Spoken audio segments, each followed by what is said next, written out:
No. I'm going to keep I things wouldn't, incredibly for both of your simple. sakes. Yeah, just so you know. Okay.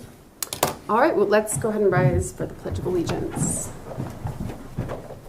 Pledge allegiance to the flag of the United States of America and to the republic for which it stands, one nation, under God, indivisible, with liberty and justice for all.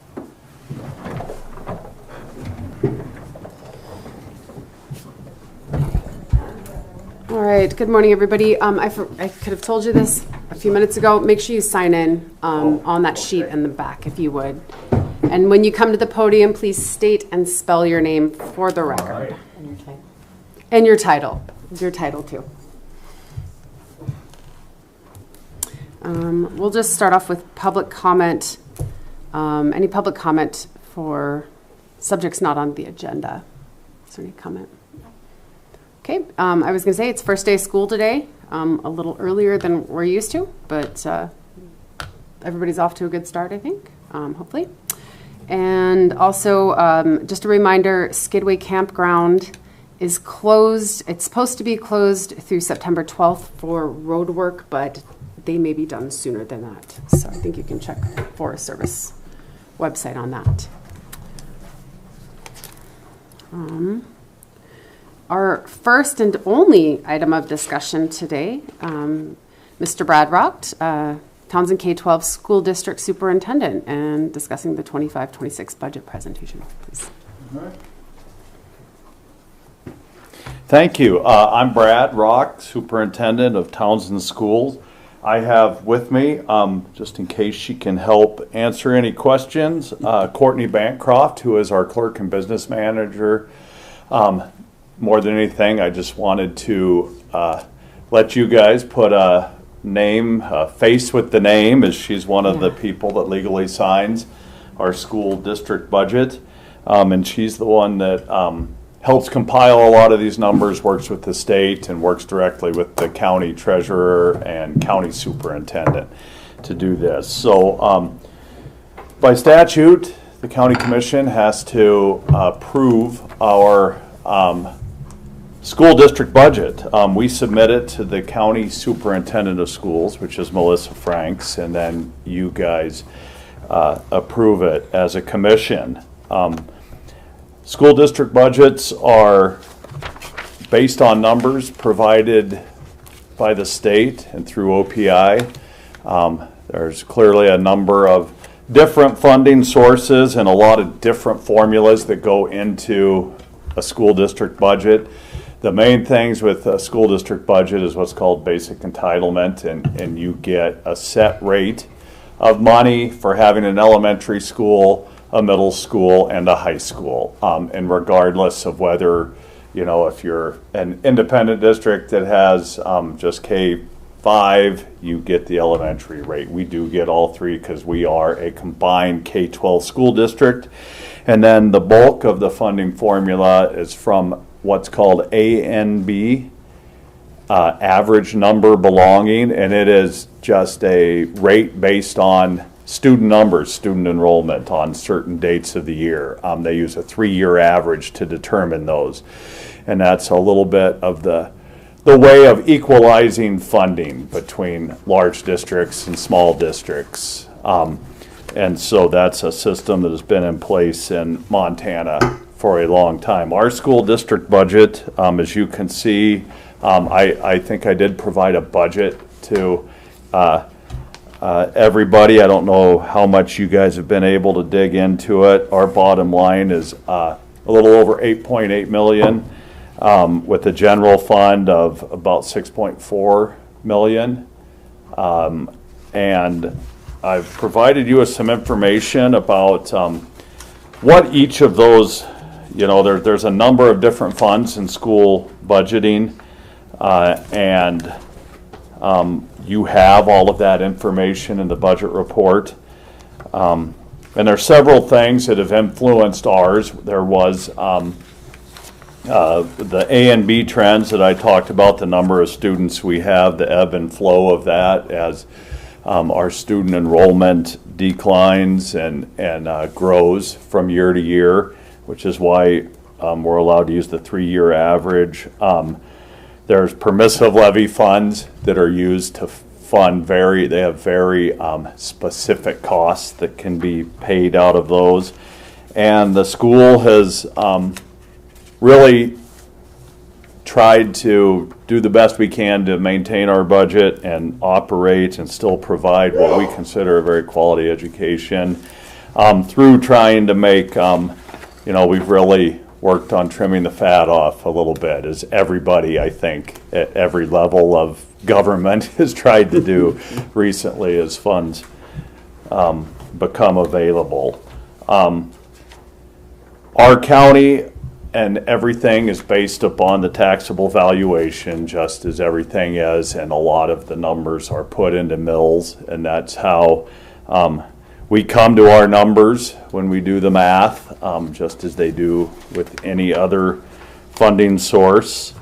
And we obviously, when we get this money, and there's a page on the last that kind of just talks a little bit about where the money comes from. There's a state component. There are some federal funds that go into that. Obviously some from our county and some from our local taxpayers. So our budget is pretty well, the amounts that we can operate on are pretty much set based on all those numbers and formulas, and then it is up to us to spend that money in a way that we can operate with, and we feel like we've done a pretty good line item budget to make these numbers work for Townsend Schools and for the employees. We do have about just a little bit of information. We do have a little bit over, when you consider part-time, classified staff, certified teachers, everything. We have about a little over 100 total staff members that, activity drivers and all those things that have to be figured into this budget. So I'd be happy to answer any questions about our budget or how we arrive at these numbers. I do have one question for you. Okay. I was just curious, you've got the different pots of money, right? You've got like the state school money, which is the school equalization. You've got local. I mean, it looks like it's divided up a little bit. Yes. Does the salaries for your teachers, what pot does that come out of? So most of that comes from our general fund, which is funded through the state based on those formulas of basic entitlement and A and B. And of course, the state gets that money from, they don't just print money, unfortunately. So some of that is funded through all of those. There's state money, there is local money, and some of that does come from county property taxes. I believe in the last page of the handout I gave you, there is a breakdown of, first of all, there's 397 school districts in Montana, I think, of all various sizes, and they all go through this exact same process. And some schools have funding sources that are pertinent just to them, some that have federal lands or federal jobs or things like that is another funding source. You can see on that page 5 where some of that money goes or comes from, and the state of Montana has broken that down for us, where the revenue sources for the general fund in 2025, the fiscal year that just ended, 71% of that came from state revenue, about 27% from local, and then various other revenues, about 2%. And that was statewide.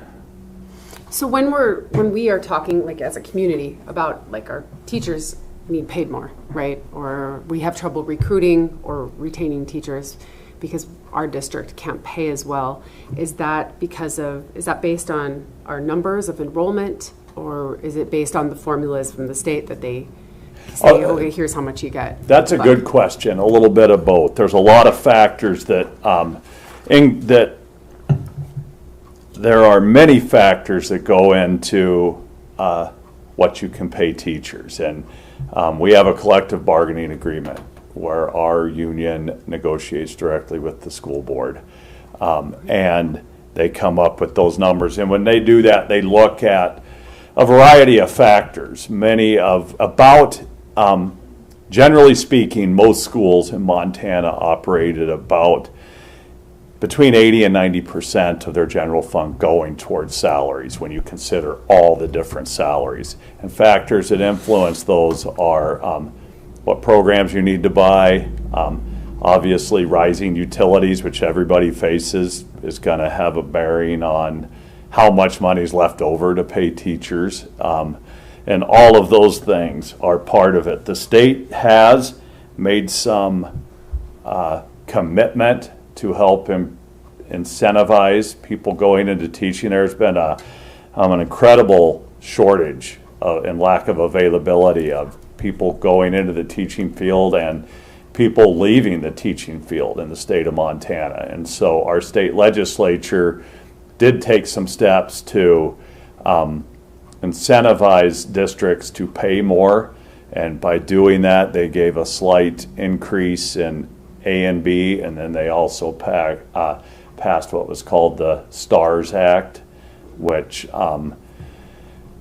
helps increase what's called a quality educator payment. You're able, for each certified teacher teaching in their proper field, you get some money for that, and they've increased that so that, and now we are required, if we're going to accept that money, to have a minimum starting pay for teachers, and we were able to do that, and that was a big help for us. And I think the state, based on this last session, really took some steps to try to improve teacher pay in Montana, which I think it probably has a long ways to go, but it's definitely a step in a positive direction from the state. Okay. Did you have some questions at all? We can maybe the only one asking questions. No, I mean, well, this being the first school budget that I've been a part of, so it was there's a lot of information and a lot of confusing information if we're kind of just looking at it, but digging through it, I think it lays it out pretty clear as far as a budget can be, as clear as taxing can be. No, so I don't really have any. And so the budget that is submitted, that is a standard form, and it does break it down by fund, and just something that can be very confusing in school finance is there's a number of different funds. We talk about the general fund a lot, which is where we pay the majority of our staff. We do have some sources we can tap into to help teachers in certain fields, but the other funds are very specific as to what they can be used. Federal monies can be used for very targeted purposes. Transportation fund is something that is, there's a permissive levy component, a state component, and a county component. That's used for transportation of students. There is a tuition fund that has a variety of formulas that are used to try to help offset some costs of educating certain students and paying certain salaries. For instance, the bus depreciation fund is one that is extremely misunderstood. Yeah. And that money is designed so that schools can stay in buses that are safe and operating well, and it is they can be used specifically for one thing and one thing only, and that's buying new buses. And that's how districts are able to do that. Otherwise, the cost of buying a bus would almost break a district. Sure. Well, that's some very targeted purposes from each of those funds. School districts do are required to be audited every year. It's a very thorough audit to make sure that we are complying with all of those things and paying the proper, using each of those designated funds for the appropriate purpose. And that's a very good system and a very informative system, and a great way to learn school finance if you ever want to sit down with the auditor. That's After we're done with the county. there you funds go. and budgeting, we'll But be yes, there. much like the county and any other government entity or publicly funded entity, there's a lot of checks and balances with it. Do you guys, when you guys do the, like put away money or set money aside for your reserve fund, like for your bus reserve fund? I'm curious because we use, a CIP function where we're like depreciating and we know like when. So it needs yes, to when replace. you purchase a bus, any school bus that we have is on a depreciation schedule through the state. Oh, okay. And so then you can depreciate, I believe, up to, don't specifically quote me on this, I believe it's 20% a year up to a value of 150%. Okay. And then ideally, you should have enough to then purchase a new bus, which is where that comes from. Yeah, that's a good question, because that's one that's often misunderstood. Well, and like as your how that school can be buses used. are, those are contracted through something different. This So is for your, yes, like sports correct. buses. And Yes, whatnot. those are our activity buses and buses that we use for field trips and those other things.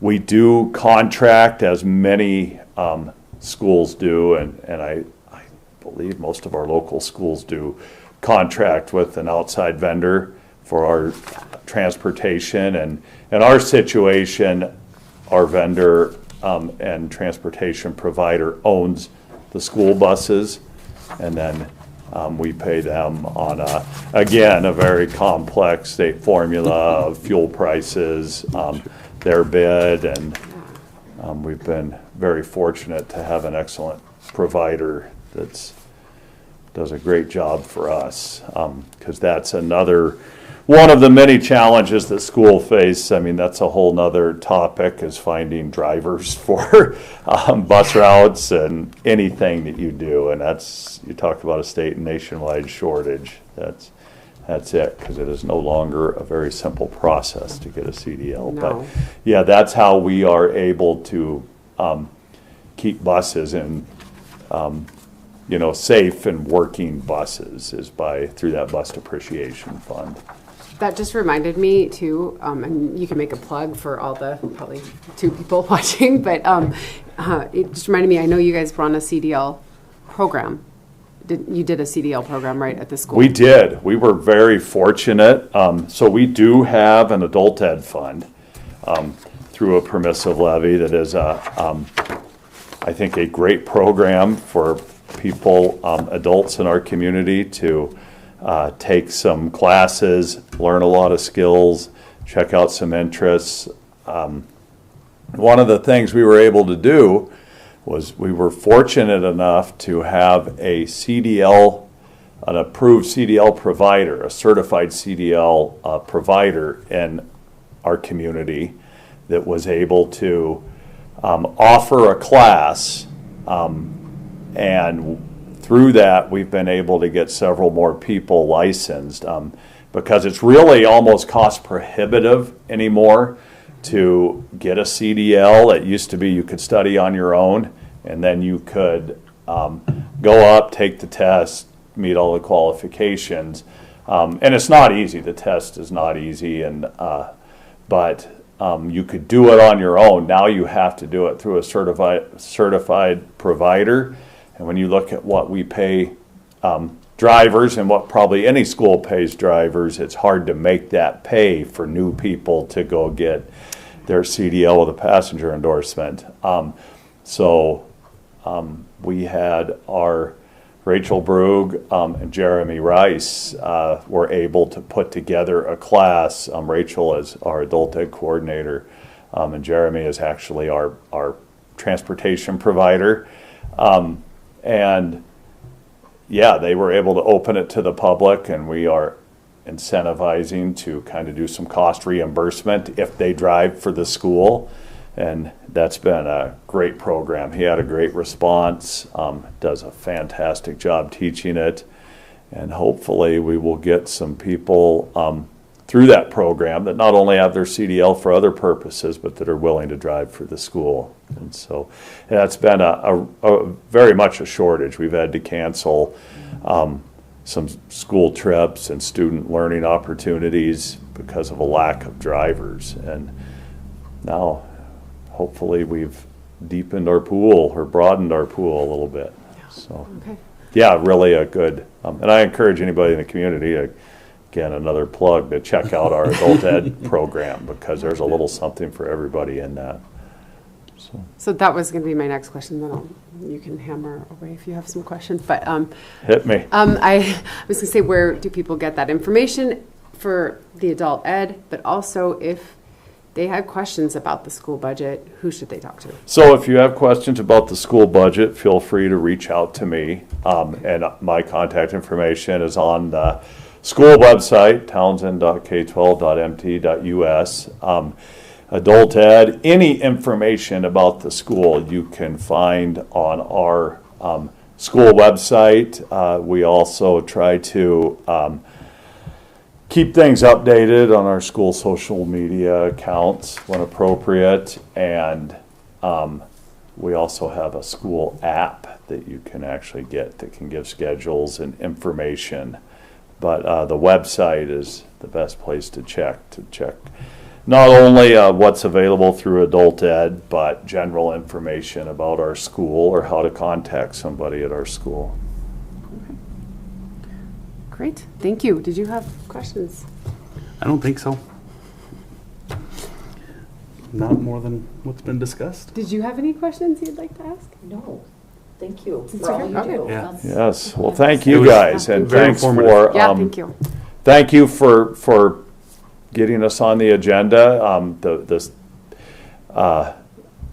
The requirements are very time sensitive with the budget. It obviously has to be filed by certain dates, and thanks for working with us, and thanks to Melissa Franks, who is the county superintendent, and the county treasurer, who she and Brenda do a great job working with us, and because that's kind of how school finance works, is we work with them, and so it's a little bit of a team effort. So we appreciate everything they do to help us get all this and meet all the requirements. So, Thank yeah. you so much. Well, thank you guys. Yeah, appreciate you guys All taking right. time to come in, especially on the first day of school. There you go. No Might be a pressure. good time to duck away from the school this day, but no, thank you for giving us the time. Yeah, So, thanks. Is there a motion? I would move to approve the Townsend K-12 fiscal year 26 budget. Okay, I will second that. There's been a motion and a second to approve the Townsend K-12 School District 25-26 budget. Is there any public comment? Any public comment? Okay, all those in favor, please signify by saying aye. Aye. All those opposed, same sign. Motion passes. And you need me to sign that for you now and take it back. Do I have the Or original? she has the You original. have, yes. You have the original. You have it with you? Yep. Oh, I'll sign it so then they can take it. Great.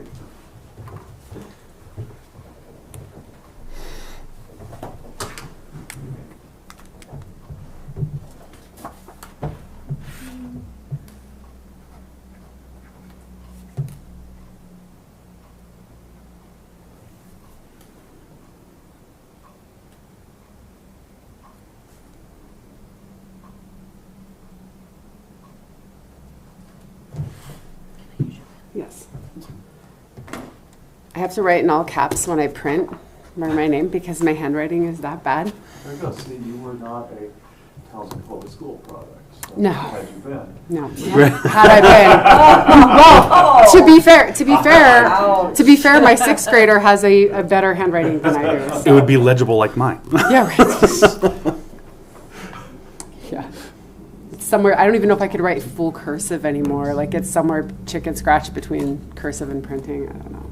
It's bad. I sometimes can't read my own writing. I'll write notes and draw. My problem is I shorthand things and I'm like, and then I go back and I don't know what I meant by that at all. I can use like the shorthand medical stuff, but nobody else understands it in the county, so then it's pointless. But yeah, thank you guys. You guys have copies, right? Or Yeah, we had copies. They're just not signed, but that's fine. and I got copies too. Okay, perfect. All right, we will move on to consent agenda. If you guys need to split, go ahead. Yeah. All right, well, You're- thank you yes. for your time. Thank you. All right, thank you. Take care. We only have one set of claims.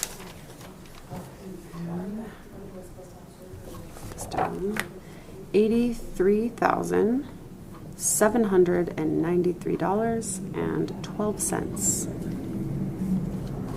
Move to approve claims in the amount of $83,793.12. I will second that. Okay, there's been a motion and a second to approve claims for $83,793.12. Is there any public comment? Any public comment? Hearing none, all those in favor, please signify by saying aye. Aye. All those opposed, same sign. Motion passes.